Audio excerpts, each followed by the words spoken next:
Alright. So I'll tell you what. There is a purple Suzuki sidekick in my yard that you've probably seen in a previous video that needs a fuel pump. Oh.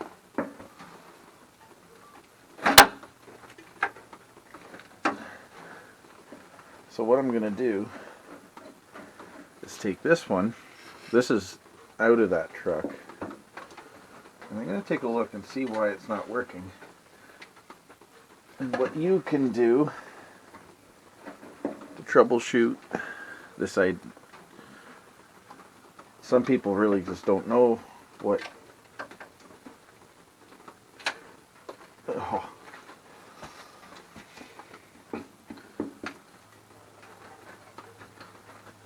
There's always a few, eh?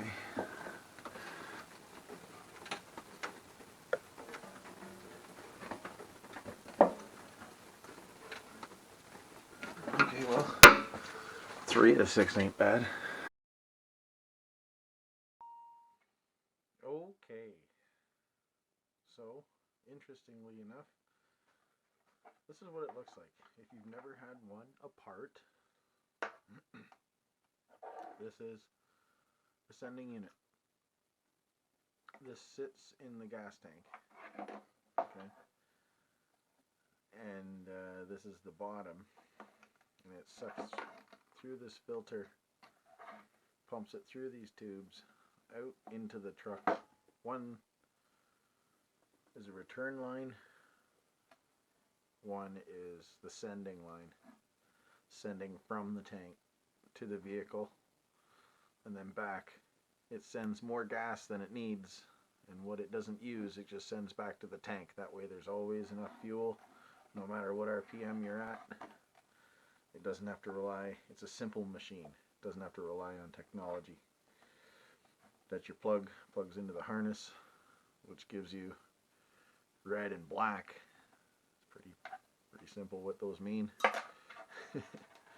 This thing is filthy and it stinks, and everybody's gonna hate you that lives around you because you smell like gas, but I like it. So this pump comes out. It does come out of the hole. I've had them out of the hole. I'll have this one out of the hole likely because I don't think it works.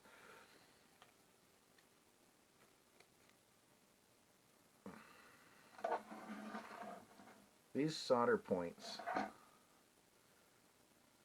it's 2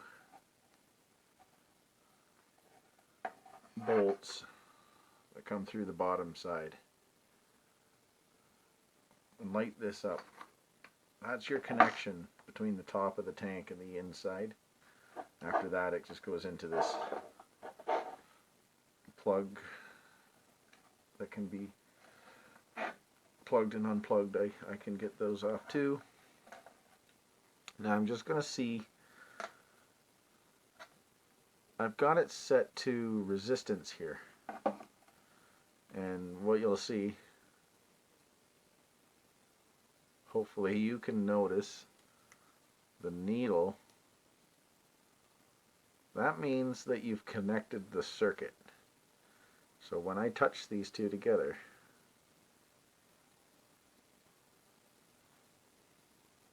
that goes balls wild. So by rights, if I touch any metallic surface or any surface that conducts the electricity, that'll go through. A working motor, to my knowledge, will complete the circuit, thus moving that needle. If I put this on these two little plugs here and nothing happens, that means this pump is no good. So I'm going to try it. You know what? Just to build suspense and to make sure that I have it. I'm just going to go ahead Make sure I even got contact. Why not? Okay. Moment of truth. The moment my father's been waiting for a year and a bit. Ooh.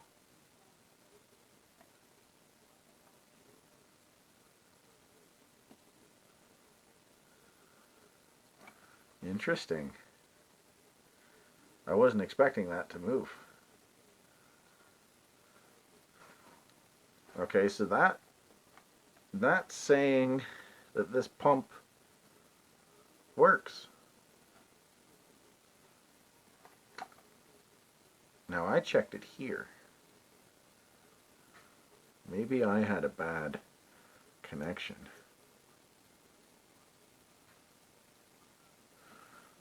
Sorry, part of my camera etiquette. I'm just going to put these in here. Okay.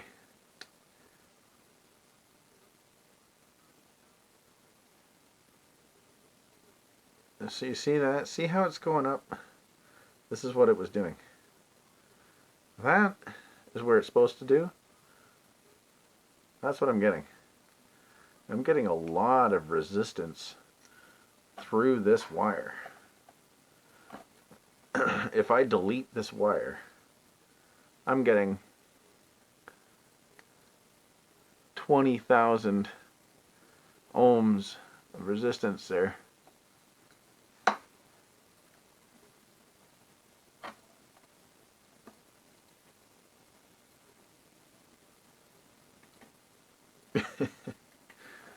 When I touch those terminals, though, that's no resistance. That's better than no resistance. That's pinned. So what we can do is we can take this apart, take these solder connections, and we're going to try and put a new wire on it. Because if I can get this fuel pump to work again, then I can pop it back in the truck and my father can drive it out of here. That purple truck isn't mine. It is my father's, and it's here because of this. So I bet once I break into this top end here, once I break into this, I think we're going to see more. Yeah, I think that's what we're going to do.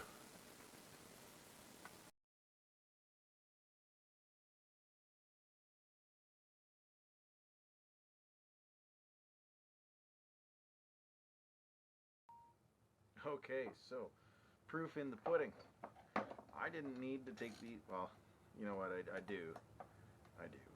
I don't need to. Yes, I do. Need to take these off, and I'll tell you why. This was the problem. Now, I don't know so much about metals and the way they react with one thing and another, but I do know that they do. And this one is green. Green wire syndrome. You'll see this one isn't so green. Like my camera sucks, I'm sorry. But that one's like clean in there. Not too bad. Then there's this one. You can see where it's corroded. No longer any good to no one. And you can see on the top of this where they had broke off. It's pretty clear. That's no good. And if I was to put these directly, oh, well, I've already disconnected it, so I'm not going to be able to do that. But they weren't connecting through those rods. That's all that was going on. And these are just chowdered. That should that should hold up to some, and it didn't. So what I'm going to do to fix this is I'm just going to drill a hole in the top,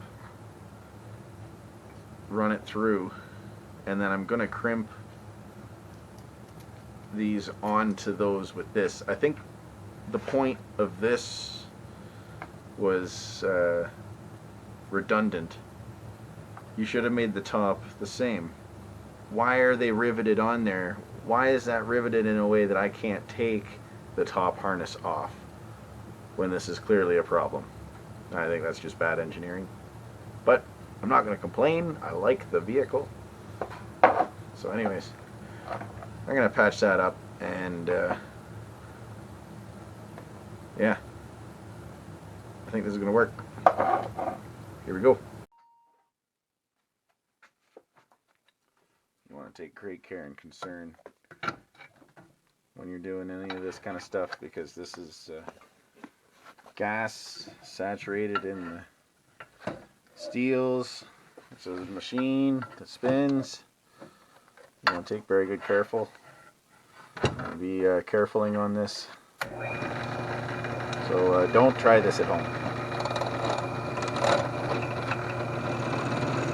So now we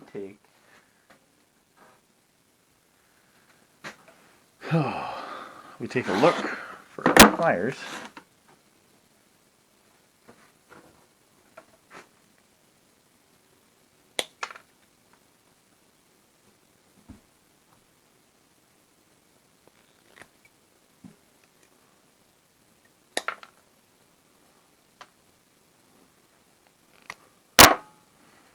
Clear off some end. Give her a big old chunk, and that's the red. I'm going to feed these through here. Made the hole just big enough.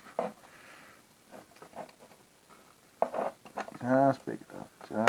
Just long enough.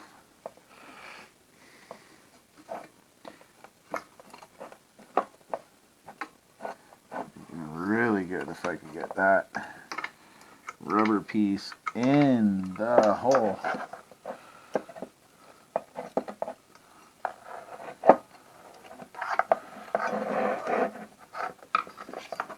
Okay. Now, like I said, I'm just going to use these as a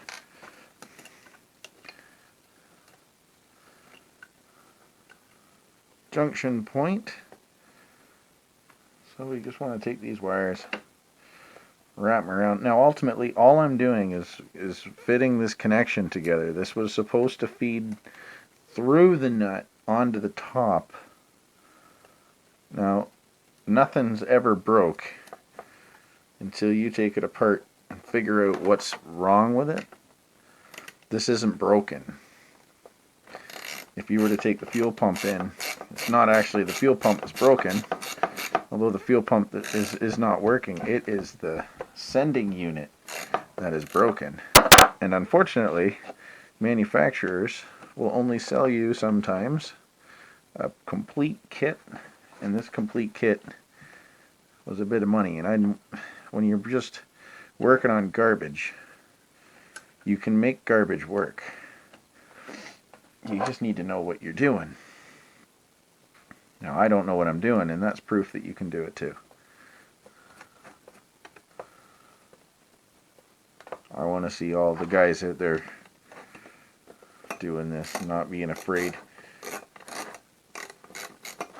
Yeah, I know, it's scary. Gas, sparks, electricity. You know what? This is all in the tank. This is not below. The level of gas never just sits at the top of the tank, for one. For two, there's no spark, there's no heat, there's no problem. The fuel pump runs and it draws voltage, yes, but if we got a good connection here, like this is crimped on there good now. I'm not going to even be able to get that in the hole because of that. Sticks out the top like it's nobody's business. I think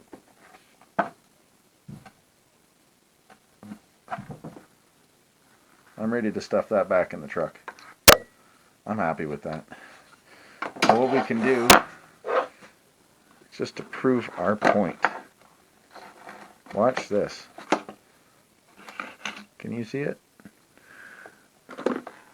Because this is the cool part.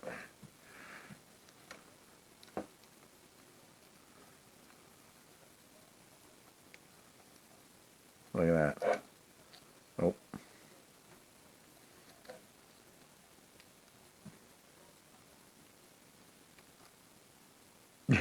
Allow me to reposition that. Okay. All the way over. All the way over. All the way over. All the way over. Look at that. Oh yeah. This is working again. This is a working fuel pump. You can slam that back in your Suzuki sidekick and kick rocks. Alright. Well, that's another successful day. If you took anything from this, I'd be surprised. But yeah, you can take these out. You can check to see if this is actually not working, because I've had the 3 times now in just my own laneway where this works fine. It's this part right here where it connects between the top and the bottom, and it was as simple as a Phillips screwdriver, 7mm wrench, a $7 whatever that is meter, and you're off to the races. You can do this at home. General understanding of how things work. You stick with me, my friend. We'll get into lots of stuff. Anyways, take care for now.